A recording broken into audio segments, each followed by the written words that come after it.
আল্লাহ আজকে যে কত বড় একটা বিপদ থেকে আমাদের রক্ষা করছে একবার আপনারা দেখুন। মশার কয়েল থেকে কিভাবে আগুন লাগতে পারে ঘরে।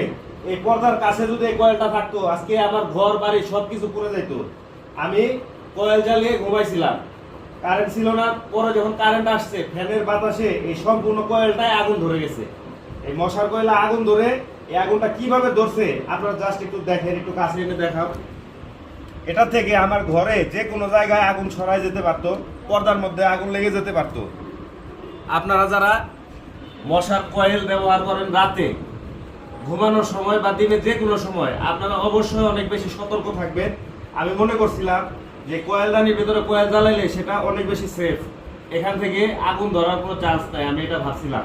কিন্তু আমি যেটা দেখলাম যে আসল কথা, যে কোনো সময় যে কোনো জায়গায় আগুন ধরে যেতে পারে এই কয়েলের আগুন থেকে বিভিন্ন জায়গায় আগুন ধরে ঘর বাড়ি পুড়ে গেছে, মানুষ মারা গেছে, আগুনে পুড়েছে।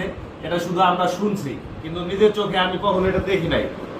কিভাবে আমার কয়েলদানির উপরের যে অংশটা এটা মনে হয় সম্ভবত প্লাস্টিকের, পুরোটা কিন্তু এটা মেটাল, এটা একটা টিনের কয়েলদানি, কিন্তু এটা সম্পূর্ণ কয়েলদানি সহ সম্পূর্ণ কয়েলের ভিতরে আগুন ধরে গেছে ফ্যানের বাতাসে।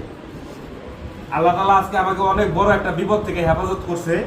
আল্লাহর কাছে অনেক অনেক বেশি শুকর আদায় করতেছি, আমি বিপদ থেকে আজকে রক্ষা পাইছি। তাড়াতাড়ি পানি এনে এটা আগে নিবাও। যাও যাও যাও, পানি নিয়ে আসো, যাও। বিপদ বলে করে আসে। ভিডিওটা অনেক বেশি বেশি শেয়ার করবেন এবং সবাইকে দেখার সুযোগ দিবেন, কারো ঘরে যাতে এই ধরনের দুর্ঘটনা না ঘটে। তাড়াতাড়ি পানি নিয়ে আসো।